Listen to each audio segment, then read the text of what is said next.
It's the most natural escapism. Nature as a force, as a power that is going to support you. Nature ne'er deserts the wise and pure. It's a sort of poetry of the people. He was an adventurous soul. He loved being in the mountains. He became alive in them. The biggest thing that's going to come out of this is the personal connection to each other.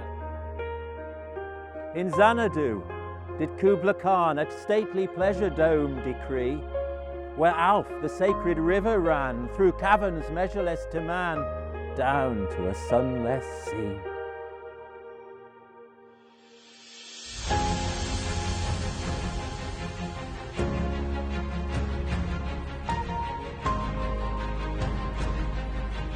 Coleridge's historic walk of the 31st of August 1800 was an amazing physical achievement.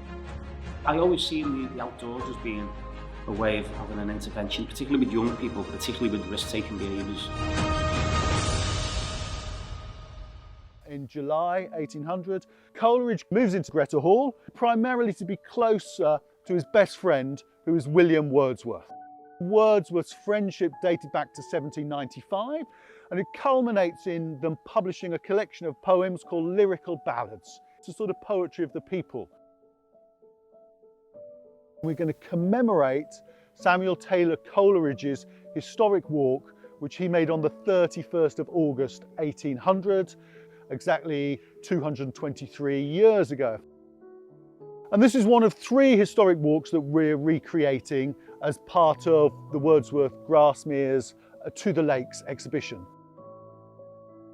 As Coleridge set off on his journey that day, he'd chosen not the simple route, not the standard turnpike road from Keswick to Grassmere. He's decided on that day, the sun is shining, he's going to see his friends, and he wants to have a real experience, to get up on fells and a route that, as far as we know, he hadn't walked before, and to have an adventure.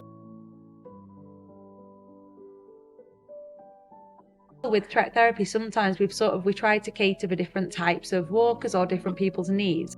We support people with various mental health issues, including post-vention suicide support, as well as gambling-related harms.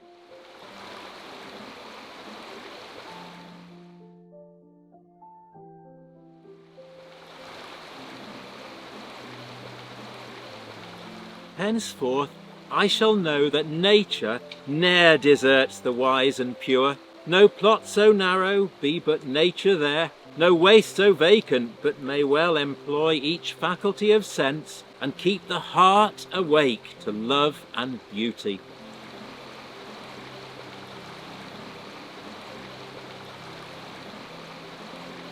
Places the trees are forming an archway for you that you go through, and with the sunlight dappling down, the different textures, the mosses, the smells, the damp air at times, and that's really special on that walk.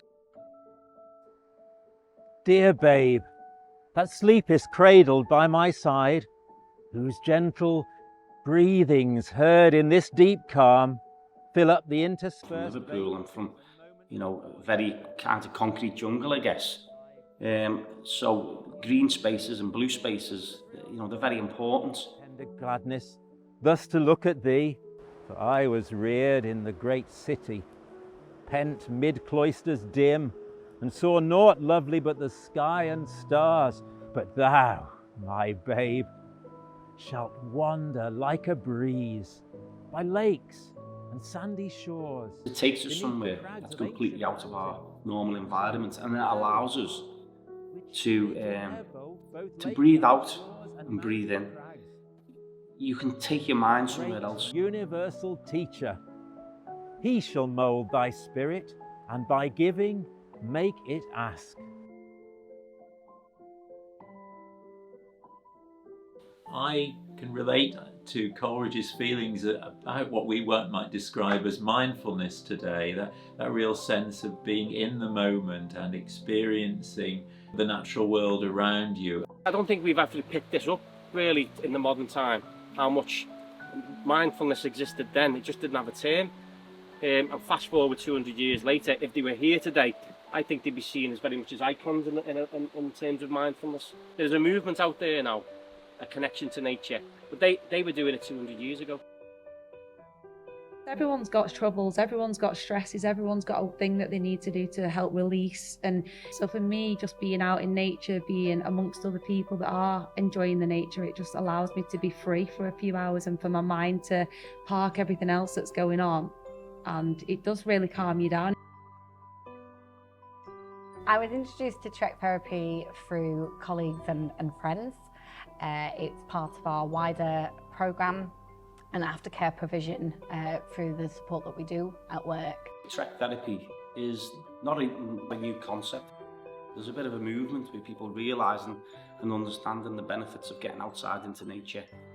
And our purpose in Trek Therapy is basically that, is to make the outdoors more accessible to people and to be that guide. And you hear about it a lot, don't you? People sort of like make big life choices, or you know, feel they've made big mistakes, and actually their natural thing is to get out or go explore or do something completely different. And what it is kind of that checking in with your own identity, isn't it? At length did cross an albatross, through the fog it came, as if it had been a Christian soul, we hailed it in God's name. It ate the food it ne'er had eat, and round it flew. The ice did split with a thunder fit, the helmsman steered us through. And a good south wind sprung up behind, the albatross did follow. And every day, for food or play, came to the mariner's hollow. God save thee, ancient mariner, from the fiends that plague thee thus. Why look'st thou so? With my crossbow I shot the albatross. The mariner's poem with the albatross, he'd gone against nature. I feel like once he made the peace and sort of accepted that he wasn't happy with the decision he'd made to kill the albatross, that then he could make peace within himself. Well, he faced the trauma of killing the albatross, he experienced that, he carried that with him, he was able to accept it, overcome it, move forward. That is exactly what we do in this day and age, isn't it? If people experience trauma, we help people to support them to be able to, dissect it, accept it, and then move forward in life. And that's where Trek Therapy comes in, to support that pathway. I often call it a mental holiday. Sometimes we need to remind ourselves that when we've got worries and troubles in our lives, you are allowed sometimes to park them and take yourself off to a place like, the outdoors. Give yourself some time, really, some healthy time, to not always have to keep pondering and wondering over these issues that you may have. In fact, a lot of evidence shows that when you do go to outdoor spaces on a walk, the sense of the relaxation that's involved. Coleridge becomes addicted to walking in the mountains of the Lake District. For him, it changes his state of mind, it changes his way of being. He finds a freedom in the mountains that he doesn't have in his professional life or in his family life, even to an extent in his poetic life, where he's always feeling compelled to complete projects.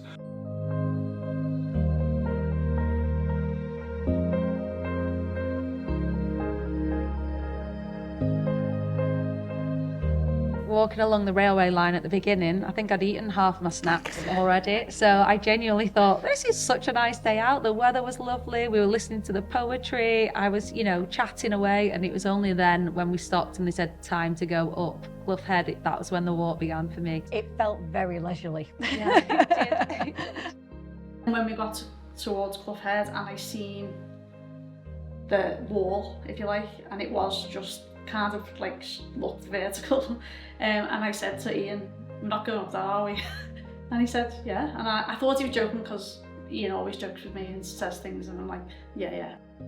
It was a challenge, but we all did it. We all supported each other. So Clough Head was the beast we had to tackle. I'm not going to deny it. It's a bit of an unrelenting, unforgiving route up to the top.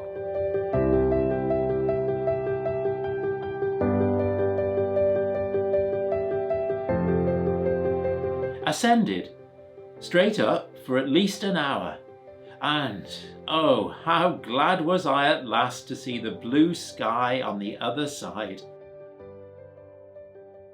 One of the things that came across for me is Coleridge's sheer adventurousness, his love of ascent. Coleridge, it seems very insistent upon, is covering all the summits. Even though he knows he's having to walk further, there's that determination to get to the very high points, and there's a real love of ascent.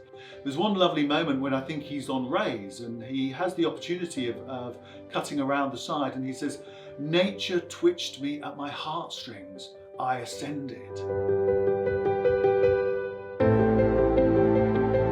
Very few of us write anything today. If we do, it's electronically in text messages. And so for Coleridge, being able to take himself through his journey and pause and take moments of reflection, to be able to capture those moments and write them down on paper, is very much what we do now in terms of our mobile phones. We capture moments in images to recall later and to share with others through social media, whereas Coleridge did that in language. The legs started to get a bit heavy. And then I saw Helvellyn. And I thought, how am I going to do that now? Then the weather just changed, didn't it, dramatically? On that ascent, and the extra layers started going on. The heavens just opened, didn't it? We got really wet really quickly. Yeah, and the wind came in. Yeah.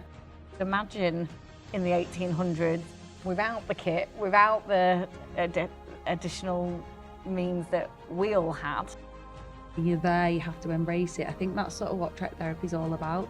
The ethos of it is to get people to come together, be part of something, feel like they belong into something.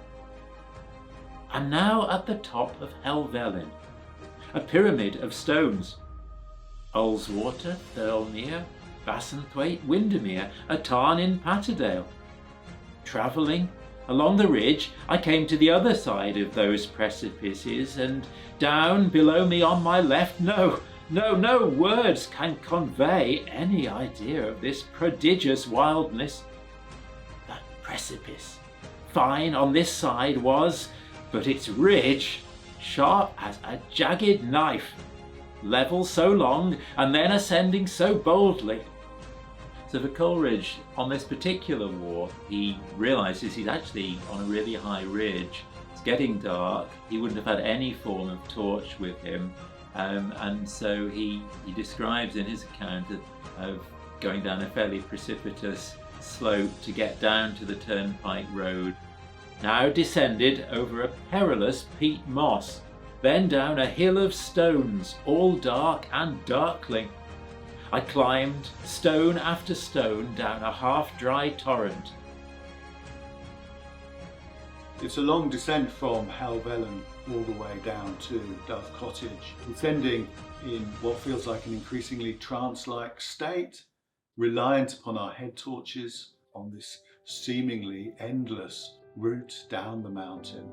Feel like we're cut off from each other, just alone with our own thoughts and our own reflections on the day. We arrived back at Dove Cottage at 8 minutes past 11, which was 8 minutes later than Coleridge himself.